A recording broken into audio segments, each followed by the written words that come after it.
በዚህ ሙሐረም ወር ላይ ምን አለ ከተባለ አሹራ የሚባለው የአስረኛው ቀን ምን አለ? ጾም አለ።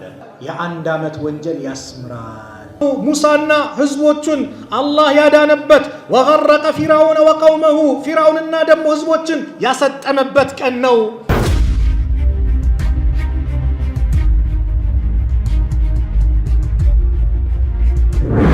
በዚህ ሙሐረም ወር ላይ ምን አለ ከተባለ አሹራ የሚባለው የአስረኛው ቀን ምን አለ?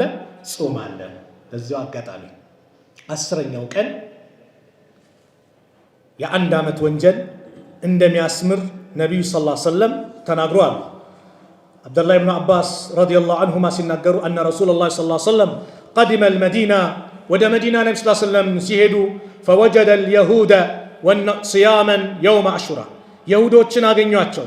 ሲያመን የውመ አሹራ የአስረኛውን ቀን ሲጾሙ ፈቃለ ለሁም ረሱሉላህ የአላህ መልእክተኛ ነቢዩ ዓለይሂ ሰላቱ ወሰላም አሏቸው ማ ሃዘል የውም ይህ ምንድነው ቀኑ አለዚ ተሱሙነሁ የምትጾሙት አሏቸው። ፈቃሉ ይህማ ቀን ሃዛ የውሙን ዐዚም በጣም ታላቅ ቀን ነው። አንጀላሁ ፊሂ ሙሳ ወቀውመሁ ሙሳና ህዝቦቹን አላህ ያዳነበት ወገረቀ ፊርዓውነ ወቀውመሁ ፊርዓውንና ደግሞ ህዝቦችን ያሰጠመበት ቀን ነው። ፈሳመሁ ሙሳ ጾመውታል ሹክረን አላህን ለማመስገን ፈነሕኑ ነሱሙሁ እኛ የምንጾመው ለዚህ ነው አሉ የሁዶች። ፈቃለ ረሱሉላህ ሰለላሁ ዐለይሂ ወሰለም የዚህ ጊዜ አላህ መልእክተኛ ነቢዩ ሰለላሁ ዐለይሂ ወሰለም አሉ ፈነሕኑ እኛ አሐቁ አውላ ቢሙሳ ሚንኩም ለሙሳማ ከተገቢነት እኛ ነን የምንገባው። መንገዳችን እኮ ፈቢሁዳሁ እቅተዲ የተባሉት መንገዳቸው አንድ ነው። አልአንቢያው ኢኽወቱን ናቸው፣ መመሪያቸው ከአላህ ነው። እናንተማ መጽሐፉን የበረዛችሁ የቀየራችሁ የለወጣችሁ ህዝቦች ናቸው። ማን? የሁዳዎች ቀይረዋሉ፣ በርዘዋሉ፣ እንደፈለጉ አድርገውታል። በጣም አረመኔ ህዝብ ማለት እንደ ይሁድ የለም። ነቢያትን የገደለ እንደ ይሁድ የለም። ዛሬ የምታዩቸው ናቸው። የሰው ደም ለመጠጣት ሰውን ለመጨረስ ከአውሬ የበለጠ አውሬ የሆነ እንደ ይሁዲ በዚች ምድር ላይ የለም። ሽራሩ ኸልቂላህ አላህ ከፈጠራቸው ፍጥረታት በጣም መጥፎ ተንኮለኛ እንደ ይሁዲ አታገኝም። ቃል ገብተው ቃልን የሚያፈርሱ ዛሬ ይፈራረማሉ። ተኩስ አቁም ካሉ ነገ ያፈርሱታል። ይሄን ቁርአን የነገረን የነቢዩ ሰለላሁ ዐለይሂ ወሰለም አስተምሮን የነገረን ቃላቸውን የሚያፈርሱ በበስተጀርባ ሄደው ሴራ የሚሰሩ እንደ ይሁዲ አታገኙ። አላህ ከነሱ ሴራ አላህ ይጠብቀን። እና ነብዩ ይማ እናንተ ከለሙሳማ እኔ ቀርባለሁ አሉና ወአመረ ቢሲያሚሂ ነብዩ ጾሙ። የመጨረሻ አካባቢ ቀን ነበርና አስረኛው ቀን እንደውም በሌላ ዘገባ ከናንተ መካከል ያልበላ ካለ ጾም ይቀጥል፣ የበላ ካለ ደግሞ ካሁኑ ምግቡን ያቁመና ምን ያድርግ? ጾሙን ይቀጥል አሉ ነብዩ ሰለላሁ ዐለይሂ ወሰለም። ስለዚህ ጾም ነብዩ ሰለላሁ ዐለይሂ ወሰለም ተጠይቀው መጾም አለባችሁ ብለው ካዘዙ በኋላ አብዱላህ ኢብኑ አባስ አንድ ጥያቄ አቀረበ። ምን አይነት ጥያቄ?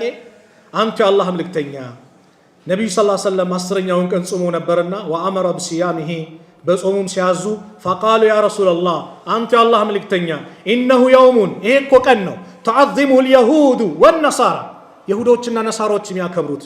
ፈቃለ ረሱሉላህ ሰለላሁ ዐለይሂ ወሰለም ምን ማለቱ ነው? ተመሳሰልን ከነሱ ጋር ያላቸው ነው። ረሱል ሰለላሁ ዐለይሂ ወሰለም ምን አሉ? ፈኢዛ ካነ አልዓሙ አልሙቅቢል ኢንሻአላህ አላህ ብሎ የሚቀጥለው ዓመት ከደረስን ሱምና አልየውመ ታሲዕ ዘጠነኛውን ቀን እንጾማለን አሉ። ምን ማለት ነው? 9ና 10ን እንጾማለን አሉ። የአላህ መልእክተኛ ነብዩ ሰለላሁ ዐለይሂ ወሰለም አልደረሱም። አጀላቸው ደረሰ፣ ወደ አኺራ ሄዱ። ለዚህ ነው አብዱላህ ኢብኑ አባስ ምን ይላሉ? ኻሊፉል የሁደ ወሱሙ ታሲዓ ወልዓሽር የሁዶችን ተቃራኒ ሆኑ 9ና 10ን ጾሙ አሉ። ስለዚህ ሁለቱን ቀን ምን አለው ከተባለ የአንድ ዓመት ወንጀል ያስምራል። ይህ ቀን ሙሳ ዓለይሂ ሰላም ድል ያገኙበት ቀን ነው። ፊርዓውን ያ ሁሉ ሴራ ሲሰራ ያ ሁሉ ነገር ሲያደርግ ሙሳ ዓለይሂ ሰላም የሁሉ ነገርን ተቋቁመው መጀመሪያ አላህ ስብሓነሁ ወተዓላ ፊርዓውን አንድ ሰው መናም መጥቶ ነገረው። ምን? ከዚህ ከበኒ እስራኤል አንተን ስልጣን የሚቀናቀን ሰው ይመጣል አሉ። ምንድነው እሱ? ወንድ ልጅ ነው። ወንድ ነው። አዎ ፊርዓውን ወንድ የተባለ በአጠቃላይ እንዲታረድ አዘዘ። يذبحون أبناءهم ويستحيون نساءهم ወንዶቻቸውን ያርዳል፣ ሴቶቻቸውን ይተዋል። ወንዱ ታረደ የሚያርሰው ወትድርና ነው እየጠፋ መጣ። አቤቱታ አቀረቡ። ምን አረ ወንዶች ስራ የሚሰሩ እርሻ የሚሰሩ ምን የሚያደርጉ አለቁ። ስለዚህ ምን ተስማሙ? በዚህ ዓመት የሚወለደው የሚገደል፣ ቀጣይ ዓመት የሚወለደው ደግሞ ምን የሚተው ተባለ። ይህ ህግ ከወጣ በኋላ የሙሳ ወንድም ሃሩን በማይገደሉበት ቀን ተወለዱ። ሙሳ ደግሞ በሚገደልበት ዓመት ላይ ተወለዱ። አላህ በነቢዩላህ ሙሳ እናት ላይ ወህይን አወረደ። ልቧ ላይ ባህር ላይ በሳጥን አድርገሽ ጣዩ፣ ገመድ አድርገሽ ጡትም አጥቢው። ጨለማ ሲሆን ምን ሲል ትደበቅና እየሳበች ታጠጣዋለች፣ ጡት ታጠበዋለች። ፊርዓውን ምን ያደርግ ነበር ይባላል? ልክ አንድ ሴት ካረገዘች ወታደር ይመደባል። የምትወልደው ወንድ ነው ሴት ነው? ወንድ ከሆነ አንገቱ ነው የሚቆረጠው። ሱብሃንአላህ። ይሄን እያደረጉ ባለበት ሰዓት አላህ የፈለገ ሴራ ቢደረግብህ የፈለገ ጠላት ቢመጣብህ ወላሂ ታሪካችን ቁርአን ነው የሚያስተምረን። አላህ ይጎዳዋል ካላለ ወላሂ ማንም ሊጎዳ ጥፍርህን ሊነካ አንድ ጸጉርን ሊያነሳ የሚችል አንድም አካል የለም። ፈተወከል አለላህ፣ በአላህ ብቻ ተመካ። ሙሳ በዚህ ሁኔታ ያሉ ባለበት ሰዓት አንድ ቀን ያሰረችበት ይላሉ ዑለማዎቹ ሳሳ አርጋ ነበር መሰለኝ ያሰረች። በሆነ ጊዜ ላይ ሙሳም እንግዲህ ትንሽ እያደጉ ሲመጡ ሲንፈራገጡ ምን ሲሉ ምን ይዞት ሄደ? ውሃው ይዞት ሄደ ሳጥኑ። ፊርዓውን ከሚስቱ ጋር ከወታደሮቹ ጋር ሊዝናና ሲሄድ ውሃ ላይ የሆነ ሳጥን ያለ እስቲ አምጡታል። ልክ መጥቶ ሲከፈት ውብ የሆነ የሚያምር ሲታይ የሚወደድ ልጅ ነው። ላተቅቱሉ አለች፣ እንዳገለዋል። እንዴ ወንድ እኮ ነው በእኮ በዚህ ዓመት የተወለደ በደብቆ እንትን ያሉት ነው። በጭራሽ እኛ እንደውም ልጅ የለንም፣ ልጅ አድርገን ይዟለን። ደግሞ አንተ ቤት አድጎ አንተ አሳድገው አንተን ይነካል እንዴ? ያ አላህ ጥበቃ እሺ ያለ ይባላል። ግን ምን ይላሉ ዑለማዎች ሲያመጡ ሊፈት አልቻለም። ፊርዓውን ውስጡ እንትን አለው። ሊፈትነው ተምርና እሳት አቀረበለት። ተምሩን ከበላ የሚያቅ ልጅ ነው ሊል ነው። እሳቱን ከበላ አያቅም ነው። ሙሳ ወደ ተምሩ ሊሄድ ሲሉ ጅብሪል ወደ እሳቱ እንዲሄዱ አደረጋቸው ይላል እጃቸውን። ከዛ ልክ ሲሉ ምላሳቸውን ትንሽ አቃጠላቸው። ለዚህ ነው ቁርአን ላይ ረቢ ሽራህ ሊ ሰድሪ ወይስር ሊ አምሪ ወህሉል ዑቅደተን ሚን ሊሳኒ ሲናገሩ ትንሽ ይይዛቸው ነበር ምላሳቸውን። የእሳቸው ተናጋሪ ምን ብሎ ረዳት አድርጎ አላህ ሃሩን አድርጎላቸዋል። ምላሳቸውን የዛን የተቃጠሉበት ነው ይላል። ከዛ አደጉ እየተንከባከቡ። የሚያጀበው ግን በዙ ታሪክ ላይ ታገሱኝ ትንሽ ጡት አላህ ሐራም አደረገበት ሴቶችን በአጠቃላይ። ፊርዓውን ወደደው፣ በቃ ሚስቱ አዘዋለች። ሌላ ሴት ስትመጣ አይሆንም ተባለ። የሙሳ ትከታተላለች። ምን አለች መጣ እንደ አንድ እናት አለች፣ አንድ ሴት ህፃናት በአጠቃላይ እሷን ጡት የሚቀበሉ እሺ የሚሉ ማናት? አስጠሪያ የሙሳ እናትን እኮ ራሱ እናት መጣች። ስትሰጠው ወሰደ። በእንግዲህ ይሄው እዚህ ነገር ይመቸስ። አረ እኔ ትዳር አለኝ ምን አለኝ፣ ቤቴ ካልሆነ አልሆነም፣ ቤቴ ከፈለጋችሁ እንከባከብላችኋለሁ አለች። አላህ መለሰላት። ወደማ ወደ እናቱ እንመልስልሻለን ብሏት ነበር። ስታጠባ የፊርዓውን ልጅ ነው ተባለ። አራስ ምረቃም ይባላል አይደል? ፊርዓውን ጋር ለመወደድ ሁሉም ሰው የሙሳ እናት ጋር የሀዲያ አይነት የስጦታ አይነት ማምጣት ጀመረ። አላህ ባሪያውን በፈለገው መልኩ ይንከባከባል። ሙሳ አደጉ። ምን አሉ? ኋላ ችግር ተፈጥሮ ሙሳ ተሰደዱ። ታሪኩን ለማሳጠር ነብይ ሆኖ አላህ አድርጎ ልኳቸው ወደ ሙሳ ድጋሚ ወደ ፊርዓውን ላካቸው። ፊርዓውን ጋር ተፋጠጡ። ብዙ ነገሮችን አየ። ፊርዓውን ተአምራቶችን ተመለከተ። ድግምተኞችን ሰበሰበ። ድግምተኞች ምንም እንደማይጠቅም አድርጎ የሙሳ ዘንግ እባብ ሆና ተቀይራ የነሱን ድግምት አፈር ከድሜ የምታበላ ያ ሁሉ ተአምር ብዙ ነገሮችን አየ። ግን አነ ረብኩም ልዓላ ታላቁ ጌታችሁ እኔ የሚል ከፍ ያለ ሰው ነውና ዝቅ ለማለት ከበደው። አልቀበልም ማለት መጨረሻ አላህ ህዝቦችህን ይዘውጣ ወአውሐይና ኢላ ሙሳ አን አስሪ ቢዒባዲ ኢነኩም ሙተበዑን አላቸው። ወደ ሙሳም ባሪያዎቼን ይዘህ ሌሊት ሂድ አላቸው። እናንተ የሚከተላችሁ ናችሁና ይከተሏቸዋል፣ ሂዱ አላቸው። ፊርዓውን ሰማ። ፈአርሰለ ፊርዓውን ፊል መዳኢኒ ሓሽሪን ፊርዓውንም በየከተሞቹ ሰብሳቢዎችን እንዲህ ሲል ላከ። ኢነ ሃኡላኢ ለሽርዚመቱን ቀሊሉን አለ። እነዚህ ጥቂት ጭፍሮች ናቸው። ወኢነሁም ለና ለጋኢዙን እነርሱም እኛን አስቆጪዎች ናቸው፣ በጣም አበሳጭተውናል። ወኢና ለጀሚዑን ሓዚሩን አለ። እኛ ብዙዎች ጥንቅቆች ነን። ፈአትባዕሁም ሙሽሪቂን ፀሐይዋ ስትወጣም ተከተላቸው። ፈለማ ተራአ አልጀምዓኒ ሁለቱ ጭፍሮች ሲተያዩ ቃለ አስሓቡ ሙሳ የሙሳ ጓዶች ተከታዮች አሉ ኢና ለሙድረኩን እኛ የሚደረስብንን እኮ ፊርዓውን ደረሰብን አሉ። ሲያዩ ባህር አለ፣ ከበስተጀርባ የጦር አይነት አለ። ከዛስ እኛ ተደረሰብን አለቀብን አሉ። ከላ አሉ ሙሳ ያዘዛቸው አላህ፣ ድሉ የሚያመጣው አላህ፣ ፈረጃ የሚያመጣቸው አላህ መሆኑን የተማመኑ ናቸው። አንተም የሆነ ነገር ስትጀምር አላህ ይህን ነገር አስጀምሮኛል፣ ያስጨርሰኛል፣ የሆነ ነገር ያመጣልኛል፣ ይሰጠኛል፣ ከጭንቀቴ ይገላግለኛል፣ የኛ አቂዳችን ሊሆን ይገባል። በአላህ ላይ ያለን ሲቃ እምነት መተማመን ይሄ መሆን አለበት። ኡድኡላህ ወአንቱም ሙቂኑና ቢልኢጃባ ስለተባለ ከዛ በኋላ ከላ ኢነ ማዕየ ረቢ ጌታዬ ከኔ ጋር ነው በጭራሽ ሰየህዲን ምን ማድረግ እንዳለብኝ ይመራኛል። ፈአውሐይና ኢላ ሙሳ ወደ ሙሳ ዋህይ ያደረግን አን አድሪብ ቢዓሳከ አልባሕራ ባህሩን በበትርህ ምታው አላቸው። ፈንፈለቀ ፈካነ ኩሉ ፊርቅን ከጠውድ ልዓዚም አለ።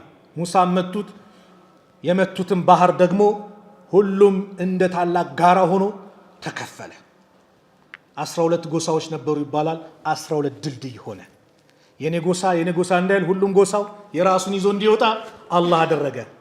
ከዛ በኋላ ይህንን ነገር አላህ ሰጣቸው። ፊርዓውን ሲመለከት ይሄው ለኛ ነው ወዴት ሂዱ አሉ። ሲያይ መንገድ አለ፣ ኑ በሉ ፍጠኑ አላቸው። እሱ ፍጠኑ ይላል፣ እሱ ግን ወደ ኋላ ይላል ይባላል። ፍጠኑ ይሏቸዋል፣ እሱ ለመግባት ግን ይፈራል። የያዘው ወንድ ፈረስ ነው፣ ሴት ፈረስ መላኢካ ይዞ መጣ።